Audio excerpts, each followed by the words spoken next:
അസ്സലാമു അലൈക്കും വറഹ്മത്തുള്ളാഹി വബറകാതുഹു. പ്രിയമുള്ള സഹോദരന്മാരെ, സുഹൃത്തുക്കളെ, സംസാരിക്കുന്നത് അബ്ദുൽ ഹക്കീം അഷ്റഫി കോട്ടക്കലാണ്. എന്റെ പ്രിയ കൂട്ടുകാരൻ. സുന്നത്ത് ജമാഅത്തിന്റെ കാര്യങ്ങളിൽ അൽഹംദുലില്ലാഹ് സജീവമായി അവിടുത്തെ സമയങ്ങൾ ദീനിനു വേണ്ടി ചെലവഴിക്കുന്ന ഒരു വ്യക്തിത്വമാണ്. അതുകൊണ്ട് എന്റെ പ്രിയപ്പെട്ട മുഅ്മിനീങ്ങളോട്, മുഅ്മിനാത്തുകളോട് ഓർമ്മപ്പെടുത്തുന്നു, അദ്ദേഹത്തിന്റെ മകളുടെ വിവാഹം കഴിഞ്ഞു. ബാധ്യതകൾ ബാക്കി നിൽക്കുന്നതുകൊണ്ട് നമ്മളാൽ കഴിയുന്ന ഒരു ചെറിയ സഹായം, പ്രയാസപ്പെടുന്നവരുടെ കണ്ണീരൊപ്പാൻ നാമുണ്ട് കൂടെ എന്ന ഉറപ്പോടുകൂടി നാം അതിലേക്ക് മുന്നിട്ടിറങ്ങുക. അള്ളാഹു തൗഫീഖ് നൽകട്ടെ. ഏത് പ്രയാസങ്ങൾ അനുഭവിക്കുന്ന ആളുകൾക്കും അവരുടെ പ്രയാസങ്ങൾ എന്താണെന്ന് കേൾക്കാമെങ്കിലും നാം ഒരു മനസ്സ് കാണിച്ചാൽ അത് വലിയൊരു പ്രതിഫലമാണ്. അതുകൊണ്ട് എന്റെ പ്രിയ മുഹിബീങ്ങളോട്, നിങ്ങളാൽ കഴിയുന്നത് 10 രൂപയാണെങ്കിൽ ആ ഒരു 10 രൂപ ബഹുമാനപ്പെട്ട മുജീബ് ഉസ്താദിന്റെ അക്കൗണ്ടിലേക്ക് നിങ്ങൾ എത്തിച്ചു കൊടുക്കണം. അവർക്ക് നിങ്ങൾക്ക് പകരം നൽകാൻ കഴിയുന്നത് ദുആ മാത്രമാണ്. ഇൻഷാ അല്ലാഹ് മരിക്കുന്നത് വരെ നിങ്ങൾക്ക് എപ്പോഴും അവിടെയൊക്കെ ദുആ ഉണ്ടാവും. നിങ്ങൾ നൽകുന്ന സ്വാലിഹായ സ്വതക്ക അള്ളാഹു നാളെ ദുനിയാവിലും ആഖിറത്തിലും വലിയ ഫലമുള്ള സ്വതക്കയായി അള്ളാഹു കബൂൽ ചെയ്യട്ടെ. അള്ളാഹു തആല അതിന്റെ ബറക്കത്ത് കൊണ്ട് എല്ലാവിധ ആഫത്ത് മുസീബത്തുകളിൽ നിന്നൊക്കെ അള്ളാഹു നമ്മളെ കാക്കട്ടെ. അതുകൊണ്ട് അള്ളാഹു നമ്മുടെ ജീവിതത്തിലും ആയുസ്സിലും ജോലിയിലും സമ്പത്തിലൊക്കെ അള്ളാഹു വലിയ ബറക്കത്ത് അള്ളാഹു ഏറ്റിത്തരട്ടെ എന്ന് പ്രാർത്ഥിച്ച് ദുആ വസിയത്തോടെ അബ്ദുൽ ഹക്കീം അഷ്റഫി അഭ്യർത്ഥിക്കുന്നു. അസ്സലാമു അലൈക്കും. നൗഷാദല്ലേ? ഞാന് പിന്നെ നിങ്ങളെ കൂട്ടത്തിലുണ്ടായിന് ആളാ? കൂട്ടത്തിലില്ല. ഏയ് കാലം കുറെ ഒഴിവായി പോന്നിട്ട്. പിന്നെ ഹലോ, പിന്നെ പേരെടുത്തത് ഇപ്പൊ ഷെഹർ മുബാറക്കിന്റെ വിഷയത്തിലെ കുരുവട്ടൂരി കള്ളൻ നൗഷാദേ, ഞാൻ അവനോട് ചില വിഷയങ്ങൾ ചോദിക്കാൻ വേണ്ടിയിട്ട് വിളിച്ചിരുന്നപ്പോ, അപ്പൊ ഫോണ് കട്ടാക്കി. പേരോടുസ്താദ് ഷെഹർ മുബാറക്കിന്റെ വിഷയത്തില് വളരെ അധികം പിന്നെ റസൂലുള്ളാഹിന്റെ ആ വല്ലാത്ത സ്ഥാനം അത് ഇടിച്ചു താഴ്ത്തി എന്നും പറഞ്ഞിട്ടാണ് ഇവൻ ആദ്യം പുറത്തു പോകുന്നത്. ഓന് പറയാന്നിട്ടേ അള്ളാന്റെ റസൂല് ഒരാള് ഒരു നല്ലൊരു പെണ്ണിനായിട്ട് പോണ് കണ്ടിരിക്കുകയാണെങ്കിൽ ഒറ്റ നോട്ടം നോക്കിയാല് പിന്നെ അത് റസൂലുള്ളാഹിന്റെ ഭാര്യയായിട്ട് മാറും. ഓന് കണ്ട് ഒഴിവായി പോണ്ടി വരും. പിന്നെ ഓന്റെ ഷെയ്ഖ് ഉണ്ടല്ലോ, ഓന്റെ ഷെയ്ഖിന്റെ അടുത്ത് പെണ്ണുങ്ങൾ ചെന്നിക്കുകയാണെങ്കിൽ ഇത് ആണായിട്ട് രൂപാന്തരപ്പെടും. വാതിലാണ്ട് അടച്ചു കഴിഞ്ഞാൽ അതിനൊക്കെ ഉള്ള കഴിവുള്ള ആളാണ്. ഇതൊക്കെ ചോദിക്കാൻ വേണ്ടിയാണ്. കൂടാതെ ഇപ്പോ കണ്ടില്ലേ, നമ്മളെ ഉസ്താദ് നിമിഷപ്രിയന്റെ വിഷയത്തിൽ പിന്നെ ഒരുപാട് വിഷയങ്ങൾ അതിനു വേണ്ടി എത്ര പെട്ടെന്നാ ചെയ്തത്. അത് അവന് ഇഷ്ടായില്ല. അതിന് പിന്നെ ഇവിടുത്തെ സംഖ്യകളെക്കാട്ടിയും കർമാന്യൂസിനെക്കാട്ടി ഏറ്റവും മോശപ്പെട്ട പ്രസംഗവും പരിപാടിയായിട്ട് നിരങ്ങി താമരശ്ശേരി ചെന്ന് അതിനെതിരിൽ പൊതുജനങ്ങൾ മൊത്തം പ്രതിഷേധിക്കുന്ന അവസ്ഥ വന്ന്. അത് ചോദിക്കാൻ വേണ്ടി അതിന് വിളിച്ചത്. പക്ഷേ ആ കള്ളൻ ഓഫാക്കിയാക്കി. പിന്നെ ഒരുപാട് അടിച്ചിട്ടും ഫോൺ കേളില്ല. അതാണ് അവന്റെ ആദർശത്തിന്റെ കോലം. സയ്യിദുനാ ഉമർ ഇബ്നുൽ ഖത്താബ് റളിയല്ലാഹു അൻഹുവിന്റെ കാലം കുറച്ച് ചെറുപ്പക്കാര് ഒരാളെ പിടിച്ചു കൊണ്ടുവന്ന് ഉമർ റളിയല്ലാഹു അൻഹുവിന്റെ കോടതിയിൽ ഹാജരാക്കി. അവർ പറയുന്നത് എന്താണ്? ഇയാൾ ഞങ്ങളെ ബാപ്പാനെ കൊന്നുകളഞ്ഞു എന്ന് മക്കളാ പറയുന്നത്. എന്തേ കാരണം? ഉമർ റളിയല്ലാഹു അൻഹു നീതിപൂർവകമായ ഭരണം നടക്കുന്ന കാലമാ. ബാപ്പാനെ കൊന്നതിന്റെ പേരിൽ മക്കൾക്ക് കൊല്ലാൻ പറ്റൂല. ബാപ്പാനെ കൊല്ലുന്നത് അവർ കണ്ടേല്ലേ, അവർക്കും കൊന്നുകളഞ്ഞാ പോരെ? അങ്ങനെ കൊല്ലാൻ പറ്റൂല. പിന്നെന്ത് വേണം? കോടതിയിൽ ഹാജരാക്കണം, കോടതി വിചാരണ ചെയ്യണം. ഒന്നുകിൽ അദ്ദേഹം സമ്മതിക്കണം, അല്ലെങ്കിൽ സാക്ഷി വിസ്താരത്തിലൂടെ തെളിയണം. എന്റെ കോടതി വിധിക്കണം കൊല്ലാൻ, അല്ലാതെ നിയമം കയ്യിലെടുക്കാൻ പറ്റൂല. അതാണ് ഇസ്ലാമിക ശരീഅത്ത്. അതനുസരിച്ച് സ്വന്തം മക്കൾ ബാപ്പയെ കൊന്ന കൊലയാളിയെ കൊണ്ടുവന്ന് ഉമർ ഇബ്നുൽ ഖത്താബ് റളിയല്ലാഹു അൻഹുവിന്റെ കോടതിയിൽ ഹാജരാക്കുന്നു. ഇയാൾ ഞങ്ങളെ ബാപ്പാനെ കൊന്നുകളഞ്ഞു. ഉമർ റളിയല്ലാഹു അൻഹു അദ്ദേഹത്തോട് ചോദിച്ചു, അവർ പറയുന്നത് ശരിയാണോ? നിങ്ങൾ അവരുടെ ബാപ്പയെ കൊന്നിട്ടുണ്ടോ? അദ്ദേഹം പറഞ്ഞു, ഉണ്ട്, ശരിയാണ്, ഞാൻ കൊന്നിട്ടുണ്ട്. എന്നാൽ പിന്നെ നിങ്ങളെ പകരം കൊല്ലാൻ വിധിക്കും. അത് ഇസ്ലാമിന്റെ ശരീഅത്തിന്റെ നിയമമാണ്. കോടതി ഉമർ ഇബ്നുൽ ഖത്താബിന്റെ കോടതിയാണ്, ഇത് ഇന്ത്യൻ കോടതിയല്ല. ഇസ്ലാമിക ശരീഅത്തനുസരിച്ച് ഉമർ ഇബ്നുൽ ഖത്താബ് റളിയല്ലാഹു അൻഹു അദ്ദേഹത്തെ കൊല്ലാൻ വിധിക്കുന്നു. സുഹൃത്തുക്കളെ, ഒരാളെ കൊന്നതിന് വേറൊരുത്തനെ കൊല്ലാൻ പകരം കൊല്ലാൻ വേണ്ടി വിധിക്കലില്ല കേട്ടോ. അങ്ങനെ ഒരു ഇസ്ലാമിക നിയമമില്ല. ഒരാളെ കൊന്നതിന് അയാളെ കൊല്ലാൻ വിധിക്കുക എന്നല്ലാതെ വേറൊരുത്തനെ കൊല്ലാൻ വിധിക്കുക. കാരണം അയാൾ ആ മതക്കാരനായി എന്നതിന്റെ പേരിൽ, അല്ലെങ്കിൽ ആ പാർട്ടിക്കാരനായി എന്നതിന്റെ പേരിൽ, അല്ലെങ്കിൽ ആ സംഘടനക്കാരനായി എന്നതിന്റെ പേരിൽ വേറൊരുത്തനെ കൊല്ലാൻ വിധിക്കുക, അങ്ങനെ ഇസ്ലാമില്ല കേട്ടോ. അങ്ങനെ ഒരു ഇസ്ലാം അല്ലാഹ് ഇറക്കിയിട്ടില്ല. അങ്ങനെ ഒരാളെ കൊല്ലലില്ല. മറിച്ച് അയാളെ കൊല്ലാൻ വിധിച്ചു.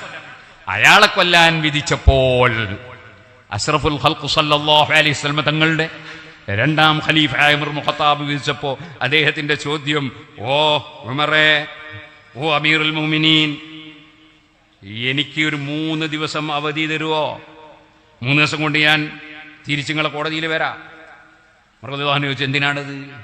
എൻ്റെ ചെറിയ കുട്ടികളുണ്ട്, അവർക്ക് ജീവിക്കാൻ വകുപ്പൊന്നുമില്ല.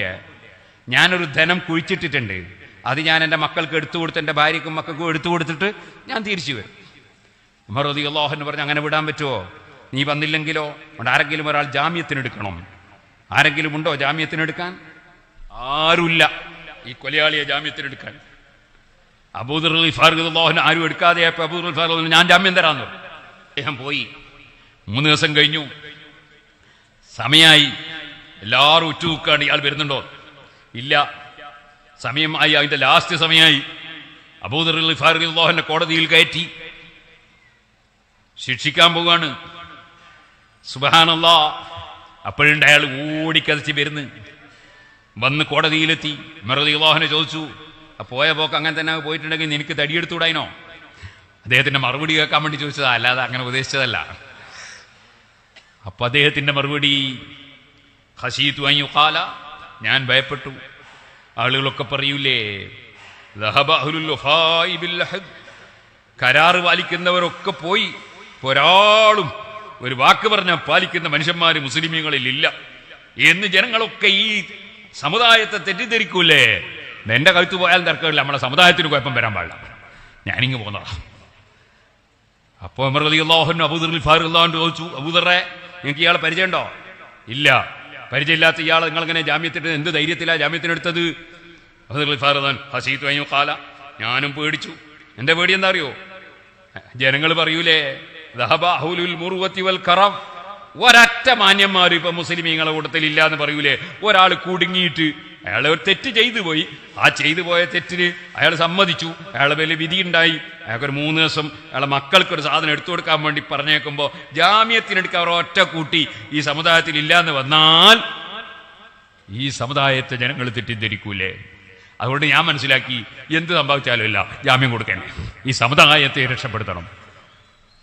ഇത് രണ്ടും കേട്ടപ്പോൾ ബാപ്പയെ കൊന്നുപോയ മക്കൾ ഒന്നടങ്കം പറഞ്ഞു, അഫൗനാ അൻഹു യാ അമീറുൽ മുഅ്മിനീൻ, ഓ അമീറുൽ മുഅ്മിനീൻ, അദ്ദേഹത്തിന് ഞങ്ങൾ വിട്ടുവീഴ്ച ചെയ്തു. കൊന്നതിന് പകരം കൊല്ലണം എന്നില്ലല്ലോ. വഅൻതഫു ഖൈറുൽ ലഹും, വിട്ടുവീഴ്ച ചെയ്യലാണ് കൂടുതൽ നല്ലതെന്നല്ലേ ഖുർആൻ പറഞ്ഞത്? ഞങ്ങൾ വിട്ടുവീഴ്ച ചെയ്തു. ഉമർ ഇബ്നുൽ ഖത്താബ് ഞങ്ങൾ ചോദിച്ചു, നിങ്ങളല്ലേ കേസ് കൊടുത്തത്, ഇപ്പന്റെ ഒരു വിട്ടുവീഴ്ച? അവര് പറഞ്ഞു, ഖശീന യുഖാല, ഞങ്ങളും ഭയപ്പെട്ടു, ജനങ്ങൾ പറയൂലേ, എന്റെ ദഹബ അഹ്ലുൽ അഫ്വി വൽ മഗ്ഫിറ, വിട്ടുവീഴ്ച ചെയ്യുന്ന മനുഷ്യന്മാരെന്ന് ഇപ്പൊ ആരും ഇല്ല, എല്ലാരും വാശിക്കാരാണ്, എല്ലാരും പകരം വീട്ടണമെന്ന ചിന്തക്കാരാണ് എന്നീ സമുദായത്തെക്കുറിച്ച് പറയൂലേ. അതുകൊണ്ട് ഞങ്ങൾ വിട്ടുവീഴ്ച ചെയ്തു. സുഹൃത്തുക്കളെ, നീതിയാണ് ഇസ്ലാം. ലാ യജ്രിമന്നകും ശനആനു ഖൗമിൻ അലാ അല്ലാ തഅദിലൂ, ഏതെങ്കിലും കക്ഷികളോടുള്ള വൈരാഗ്യത്തിന്റെ പേരിൽ നിങ്ങൾ അനീതി ചെയ്യാൻ പാടില്ല. അനീതിയെ ഇസ്ലാം അനുവദിക്കൂല, അംഗീകരിക്കൂല.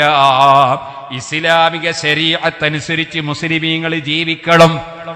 ആ ഇസ്ലാമിക ശരീഅത്തനുസരിച്ച് ജീവിക്കുമ്പോ ചിലപ്പോൾ ചില ശത്രുക്കൾ രക്ഷപ്പെട്ടു പോയി എന്ന് വരും. അതിനെ നമ്മൾ ഭയപ്പെടാൻ പാടില്ല.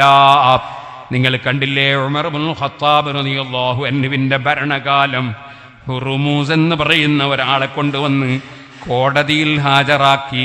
ഹുർമൂസ് ഒരുപാട് മുസ്ലിമീങ്ങളെ കൊന്നവനാണ്. ഹുർമൂസിനെ വിചാരണ ചെയ്തപ്പോ ഉമർ റളിയല്ലാഹു അൻഹു പറഞ്ഞു, ഹുർമൂസ്, നീ ഞങ്ങളിൽ ഒരുപാട് കൊന്നിട്ടുണ്ടല്ലോ. അദ്ദേഹം സമ്മതിച്ചു. എന്നാ നിന്നെ പകരം കൊല്ലാതെ ഞാൻ വിട്ടുവീഴ്ച ചെയ്യാം. ഇനി മേലിൽ ഞങ്ങളിൽ ഒരാളെയും കൊല്ലുകയില്ലെന്ന് ഞങ്ങൾക്ക് ബോധ്യപ്പെടുന്ന വിധം നീ ഞങ്ങളെ കൂടെ ചേരാൻ തയ്യാറുണ്ടോ? ഹുർമൂസ് പറഞ്ഞു, ഞാൻ അതിന് തയ്യാറല്ല, ഞാൻ നിങ്ങളെ ഇസ്ലാം അംഗീകരിക്കാൻ തയ്യാറല്ല. ഉമർ ഇബ്നുൽ ഖത്താബ് തങ്ങൾ പറഞ്ഞു, എന്നാൽ നിന്നെ പകരം കൊല്ലാതെ നിർവാഹമില്ല. അപ്പോൾ ഹുർമൂസ് എന്ത് പറഞ്ഞു എന്നറിയോ? എന്നെ നിങ്ങൾ കൊന്നോളൂ, പക്ഷേ അതിനു മുമ്പ് എനിക്കൊരു കോപ്പയിൽ വെള്ളം കുടിക്കാൻ തരുമോ? റളിയല്ലാഹു അൻഹു അദ്ദേഹത്തിന് വെള്ളം കൊടുക്കാൻ പറഞ്ഞു. വെള്ളം കയ്യിൽ കിട്ടിയപ്പോ അദ്ദേഹം ഈ ഗ്ലാസും വെള്ളവും അല്ലെങ്കിൽ കോപ്പയും വെള്ളവും കയ്യിൽ പിടിച്ച് ചോദിച്ചു, ഓ അമീറുൽ മുഅ്മിനീൻ, ഇത് കുടിക്കുന്നത് വരെ എനിക്ക് സമയം അനുവദിച്ചോ? അനുവദിച്ചു. ഇത് കുടിച്ചാലേ നിങ്ങൾ എന്നെ കൊല്ലുകയുള്ളൂ അല്ലേ? അതെ, അത് കുടിച്ചാലേ കൊല്ലുകയുള്ളൂ. പറഞ്ഞു തീരുമ്പോ അദ്ദേഹം ആ വെള്ളം പൂർണ്ണമായി ഭൂമിയിലേക്ക് ഒഴിച്ചു കളഞ്ഞു. വെള്ളം പൂർണ്ണമായി ഭൂമിയിലേക്ക് ഒഴിച്ചു കളഞ്ഞു. എന്നിട്ട് പറഞ്ഞു, ഓ ഉമർ ഇബ്നുൽ ഖത്താബ്, നിങ്ങൾക്ക് എന്നെ നിങ്ങളെ ശരീഅത്തനുസരിച്ച് എനിക്ക് കൊല്ലാൻ പറ്റൂല. അതെന്തേ? നിങ്ങൾ എന്നോട് വാക്ക് പറഞ്ഞതാണ്, എന്നെ അത് കുടിച്ചതിന് ശേഷമേ കൊല്ലുകയുള്ളൂ എന്ന് വാക്ക് പറഞ്ഞതാണ്. അതിനി എനിക്ക് കുടിക്കാൻ പറ്റൂല, അത് ഞാൻ നിലത്തൊഴിച്ച് ഭൂമി കുടിച്ചുപോയി. ഇനി നിങ്ങൾക്ക് വാക്ക് പാലിക്കാതിരിക്കാൻ ഇസ്ലാമിൽ പറ്റൂല, അതിനാൽ എന്നെ കൊല്ലാൻ പറ്റൂല. ഉമർ ഇബ്നുൽ ഖത്താബിനറിയാം, ഇവനെ ഇപ്പൊ തുറന്നു വിട്ടാൽ നമ്മളെ കൂട്ടത്തിൽ പലരെയും കൊന്നവനാണ്. പക്ഷേ ഇസ്ലാമിക ശരീഅത്തൊട്ട് വിടാനും പറ്റൂല, ശരീഅത്തിന്റെ നിയമം ലംഘിക്കാൻ പറ്റൂല. ഉമർ ഇബ്നുൽ ഖത്താബ് റളിയല്ലാഹു അൻഹു, എന്നാ നീ പൊയ്ക്കോ എന്ന് പറഞ്ഞ് അദ്ദേഹത്തെ വെറുതെ അങ്ങ് വിട്ടു. അദ്ദേഹം തൊട്ടടുത്തുള്ള ഒരു തോട്ടിലേക്ക് ചെന്നു. അവിടെ നിന്നൊരൽപ്പം വെള്ളമെടുത്ത് കുളിച്ച് വൃത്തിയായി നല്ല വസ്ത്രം ധരിച്ചു വന്നിട്ട് ഉമർ ഇബ്നുൽ ഖത്താബിന്റെ മുന്നിൽ നിന്ന് പറയാണ്, അശ്ഹദു അല്ലാ ഇലാഹ ഇല്ലല്ലാഹ് അശ്ഹദു അന്ന മുഹമ്മദർ റസൂലുള്ളാഹ്. അതേ, ഒരു ശരിയായ ആദർശം, ഒരു ശരിയായ ആശയം, ആ ആശയം ഉൾക്കൊണ്ട് ജീവിക്കുന്ന ഒരു സമുദായം, അതിന് ആ ഇസ്ലാമിക ശരീഅത്ത് എന്ന് പറയുന്ന ആശയത്തെ 100% നടപ്പാക്കുന്ന നേതാവ്, ആ നേതാവിനെ അനുസരിക്കുന്ന അനുയായികൾ, സുബ്ഹാനല്ലാഹ്, ഇത്രയും അച്ചടക്കമുള്ള, ഇത്രയും കൃത്യതയുള്ള, ഇത്രയും നീതി പുലർത്തുന്ന ഒരു നേതൃത്വവും അനുയായികളുമുള്ള ഈ ഇസ്ലാം, ആ ഇസ്ലാമിലേക്ക് ഞാനും പങ്കുചേരുകയാണ്, മെമ്പർഷിപ്പ് എടുക്കുകയാണ്. അശ്ഹദു അല്ലാ ഇലാഹ ഇല്ലല്ലാഹ് അശ്ഹദു അന്ന മുഹമ്മദർ റസൂലുള്ളാഹ്. അദ്ദേഹം ഇസ്ലാം മതം സ്വീകരിക്കുകയാണ്. ഇസ്ലാം ലോകത്ത് പ്രചരിച്ചത് ഇങ്ങനെയാണ്. ഇസ്ലാമിന്റെ നീതി ജനങ്ങളെ ബോധ്യപ്പെടുത്തിയിട്ടാണ്. രണ്ടാമത്തത് സാലിഹീങ്ങളെ ഉലിയാക്കളെ കറാമത്ത് കണ്ടിട്ടാണ്. ഒരു സാധാരണ മനുഷ്യന് കഴിയാത്ത പല കാര്യങ്ങളും അവർ മുഖേന നടക്കുന്നത് കാണുമ്പോ ആളുകൾ ഇസ്ലാമിലേക്ക് കടന്നു വരികയാണ്. അങ്ങനെയാണ് ഇസ്ലാമിന്റെ പ്രചരണം ലോകത്ത് നടന്നിട്ടുള്ളത്. അതുകൊണ്ട് സുഹൃത്തുക്കളെ, ഇസ്ലാമിക ശരീഅത്ത് വിട്ടുകൊണ്ടുള്ളൊരു ദീനീ പ്രവർത്തനമോ ഒരു സംഘടനാ പ്രവർത്തനമോ ഏതെങ്കിലും പ്രവർത്തനമോ നമുക്ക് പാടില്ല. ഇസ്ലാമിക ശരീഅത്ത് പൂർണ്ണമായി ഉൾക്കൊണ്ട് ജീവിക്കണം. ഇത്തരം വാർത്തകളും വിശേഷങ്ങളും അറിയാൻ ഞങ്ങളുടെ ചാനൽ ഉടൻ തന്നെ സബ്സ്ക്രൈബ് ചെയ്യുക, ലൈക്ക് ചെയ്യുക, ഷെയർ ചെയ്യുക. ജനങ്ങളിലേക്ക് എത്തിക്കണമെന്ന് നിങ്ങൾ ആഗ്രഹിക്കുന്ന വാർത്തകളും വിശേഷങ്ങളും പ്രമുഖരുടെ പ്രഭാഷണങ്ങളും ഞങ്ങളുടെ വാട്സപ്പ് നമ്പറിലേക്ക് അയച്ചു തരിക. നന്മ വളരട്ടെ, തിന്മക്കെതിരെ നമുക്ക് ഒരുമിച്ച് നിൽക്കാം.